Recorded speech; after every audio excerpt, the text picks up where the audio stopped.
PM Narendra Modi आज अहमदाबाद में Jain garden और केजवान एकेडमी का उद्घाटन करेंगे। पीएम ने एक ट्वीट में कहा, यह भारत और जापान के बीच घनिष्ठ संबंध को प्रदर्शित करने वाला एक और उदाहरण है।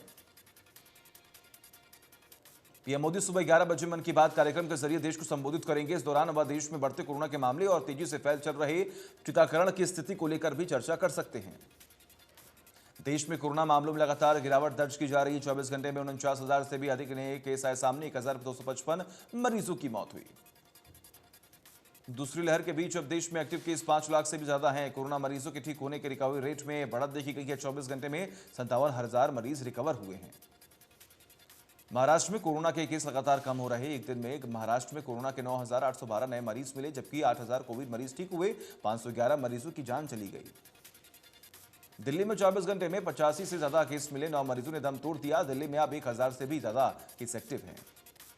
दिल्ली में जारी कोरोना संकट अब धीरे धीरे खत्म होता नजर आ रहा है। दिल्ली में अनलॉक 5 के तहत जिम और योग संसाधनों का 50% क्षमता के साथ खोलने की इजाजत दे दी गई है।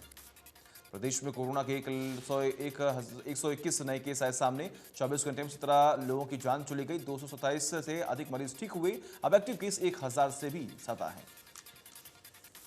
कोरोना की तीसरी लहर की आशंका को देखते हुए स्वास्थ्य विभाग ने अभी से तैयारियां शुरू कर दी हैं। इसी के लिए अब सामुदायिक स्वास्थ्य केंद्रों पर भी बच्चों के वार्ड बनाए जाने की तैयारी है।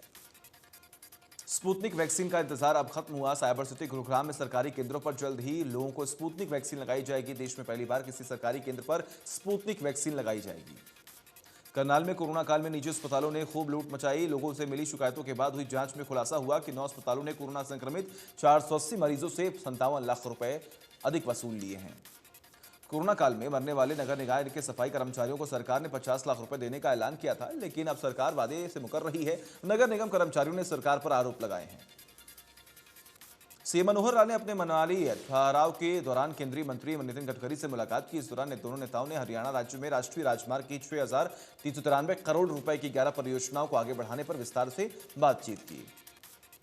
फरीदाबाद में कराटे कोच पर कराटे सीखने आई 14 साल की मासूम को हवस का शिकार बनाने का आरोप है।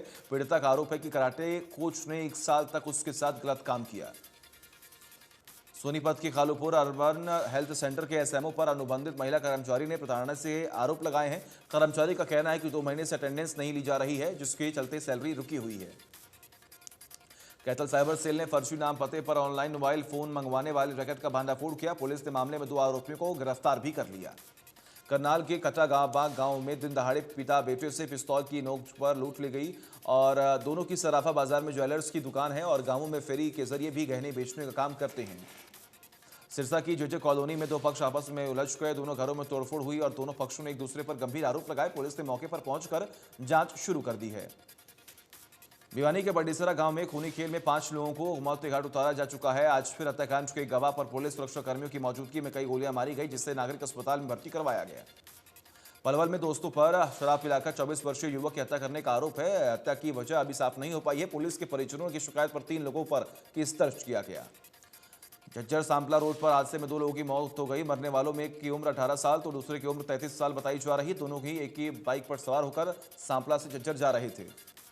करनाल के अमोपुर गांव के लड़के की प्रेम प्रसंग के चलते हत्या, परिजनों का आरोप हत्या करके उसके नफर में फेंक दिया गया। युवक का शव सोनीपत नहर से मिला है। बहादुरगढ़ में औद्योगिक क्षेत्र की चप्पल फैक्ट्री में लगी आग में कच्चा और तैयार माल जलकर राख हो गया। हादसे में वक्त फैक्ट्री में 50 कर्मचारी मौजूद थे। आग लगने की वजह का पता नहीं लग पाया। तेल कंपनियों ने लगातार दूसरे दिन पेट्रोल और डीजल की कीमतों में बढ़ोतरी की है। पेट्रोल 35 पैसे प्रति लीटर जबकि डीजल 25 पैसे प्रति लीटर महंगा हुआ है। जम्मू के टेक्निकल एयरपोर्ट परिसर में धमाके की आवाज सुनाई दी। एहतियात के तौर पर बम डिस्पोजल टीम और फॉरेंसिक स्क्वाड मौके पर पहुंची। जानकारी के मुताबिक धमाके की आवाज काफी दूर तक सुनाई दी।